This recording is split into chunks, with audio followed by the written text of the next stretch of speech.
Hello, everyone. Thanks for tuning in once again to Queen Ahmadiyyah TV presents The Root of All Evil.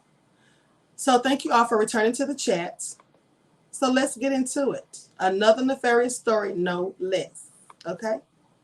Now, this story is about a Gwinnett County police officer who was called to a scene to do a report on someone's money being stolen. And this all led to murder, right? And intrigue. So Michael Harold Chappell, now that's a former Gwinnett County, Georgia police officer. He was convicted in the April 15th, 1993 murder of 53-year-old Emogene Thompson outside a muffler shop on Peachtree Industrial Boulevard at Sugar Hill, Georgia. Now, Chappell, he still maintained his innocence till this day for over 28 years later. Numerous instances of exonerating evidence were lost, suppressed, destroyed, and otherwise manipulated by the Gwinnett County Police Department. This is what they say, according to the district attorney's office. So they basically hid evidence, right? Now listen to this. Thompson lived in a trailer home with her son. She reported to the Gwinnett County Police Department that half of her money, she had $14,000 in cash in her home that she kept stashed in a drawer. Well, she called them to report that the money was missing. Not all of it, but half of it. Someone had stolen $7,000. Now, this is how you know it was likely her son who lived in the home with her, because had someone broken in and stolen it, I'm pretty sure they would have taken all of the money. But the fact that the person only took half of it, clearly it was her son, whom she said was on drugs. So when she called the Gwinnett County Police Department, Officer Chappell was the first one to respond. Now, he stated to her that because only part of the money was missing, he thought it was her son who did it. Thompson allegedly told friends that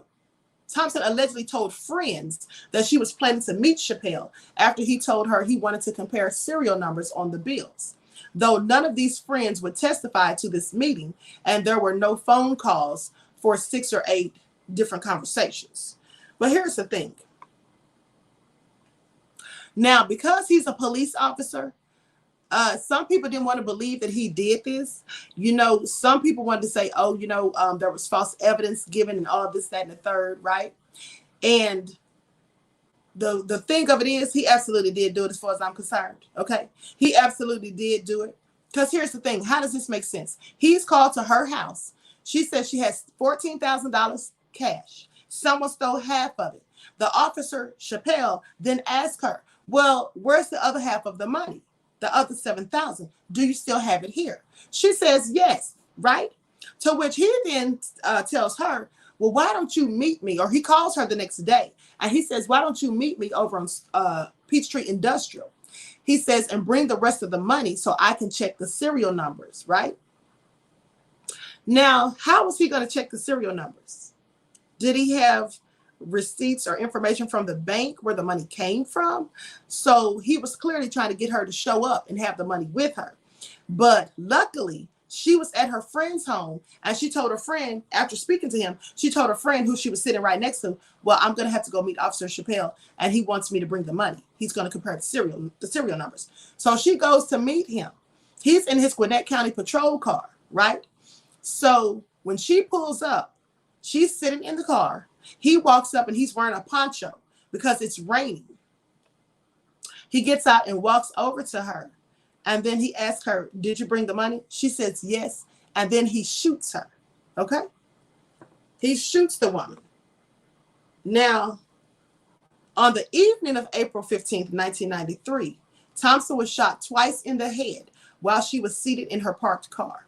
Her body was discovered inside the car with the ignition on, but not running.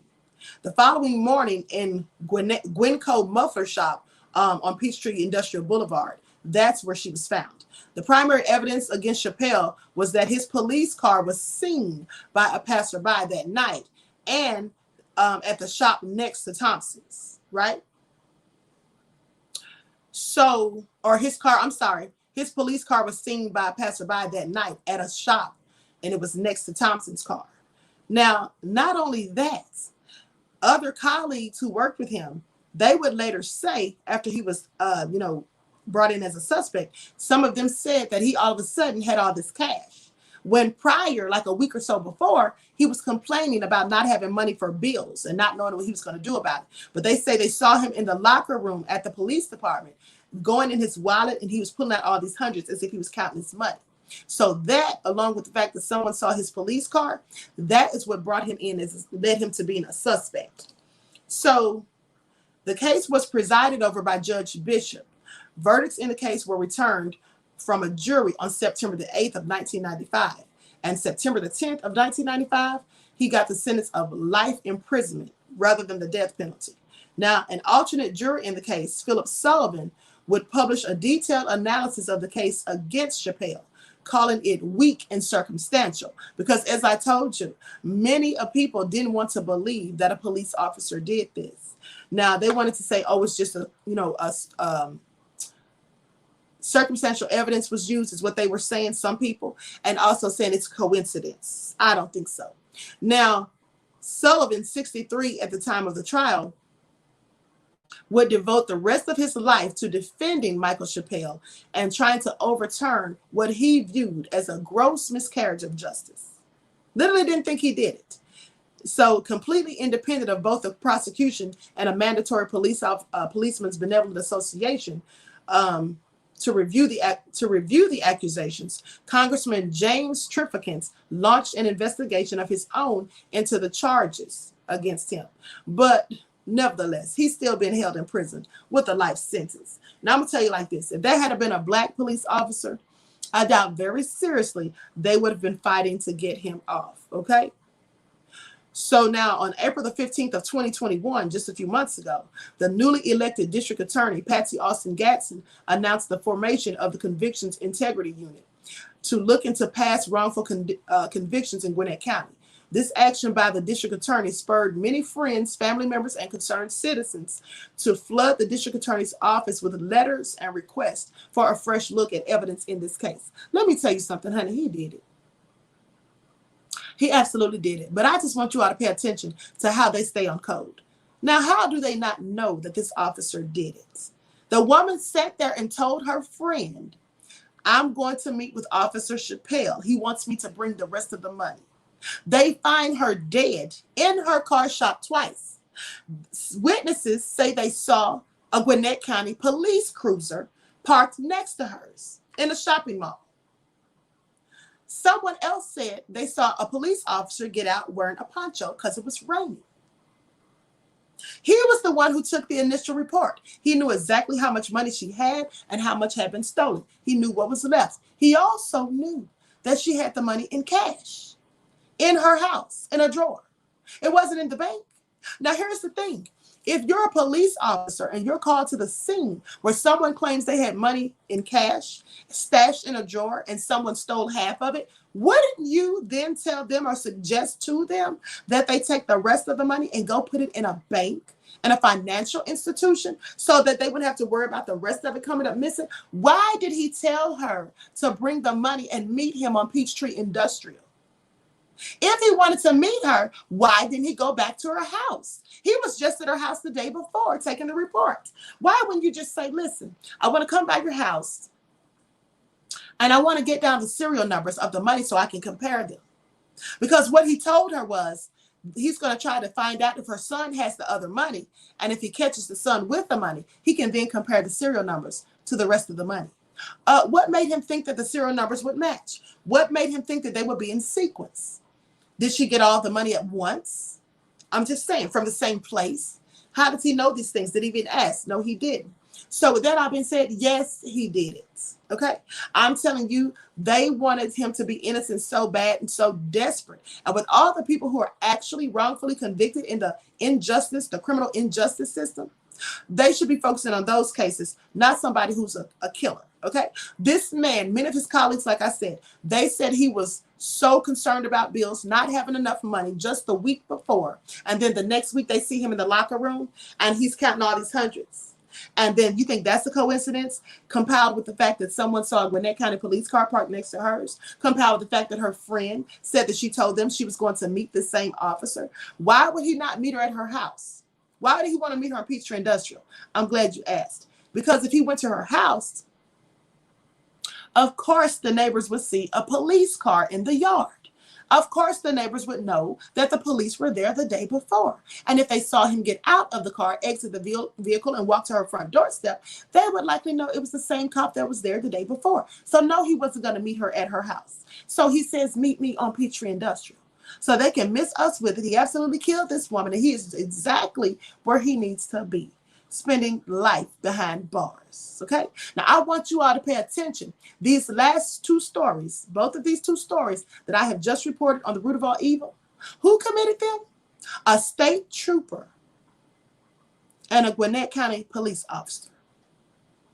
So I'm just saying, when they try to act like the police are always right when they're going against regular citizens, many of the police themselves are criminals. How do we know this? Well, we know it from cases and stories like these that are reported. We also and documented, and we also know it from Sheriff Alex Villanueva, who has admitted to having gangs inside his own police department. And it has also been reported that they specifically recruit Latino gang members. Okay?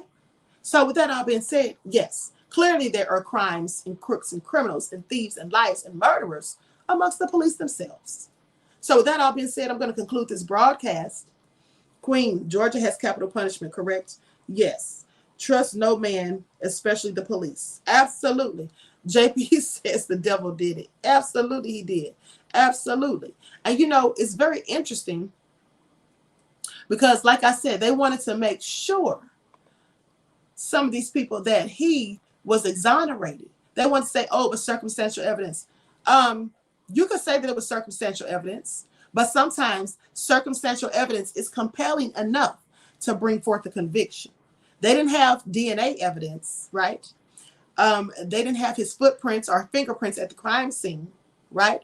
They didn't have any ironclad eyewitnesses who literally saw his face. They said they saw a Gwinnett County officer. They say they saw a Gwinnett County cruiser.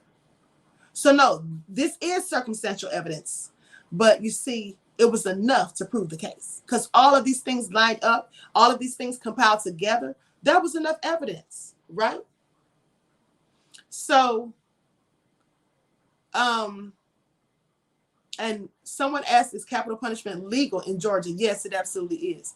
So in 1973, I think it was a case of Furman versus Georgia. They actually said it was unconstitutional, but they reintroduced it. Okay. They reintroduced it.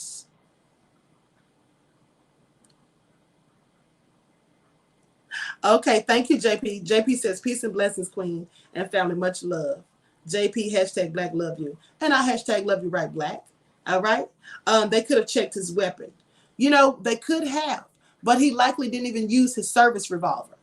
He was probably smart enough not to do that, because had he done that, they absolutely could have pinned it on it. So he may have used another gun and disposed of it, which if he was smart, that's what he did, but still got caught, right?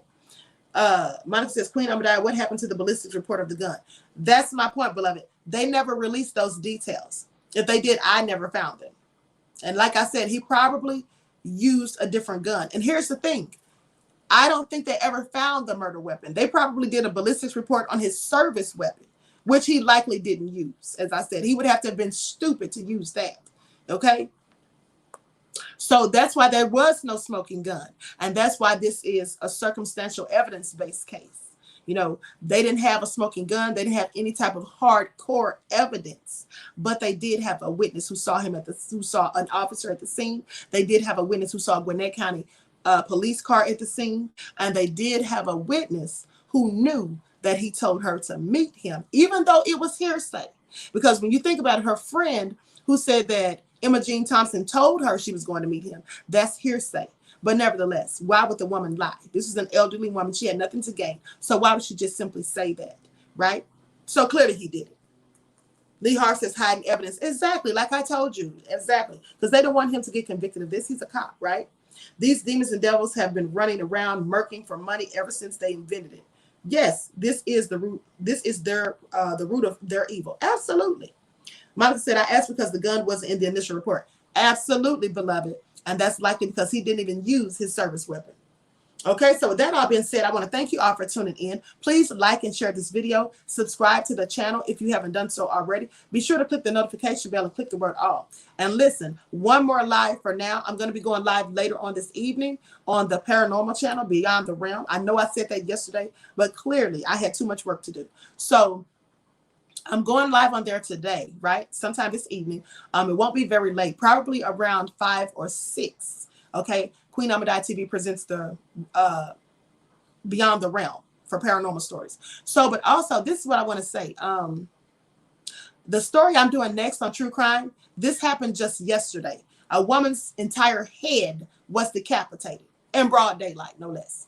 Someone cut off her head. Okay, so we're going to talk about that on true crime. Queen Ahmadiyyah TV presents True Crimes. Make sure you tune in. It's starting at 12 in the next 3 minutes. Okay, so thank you all. Don't forget to follow the Queen on Instagram at QueenAhmadiyyah, on Instagram at divine_goddess_27, Brighton, Twitter, and Patreon at Queen Ahmadiyyah, and Twitter at dgoddess27. I think I said Twitter, but Brighton, Patreon, and Melanated People at Queen Ahmadiyyah, and Twitter at dgoddess27. Hope to see you all in the next chat.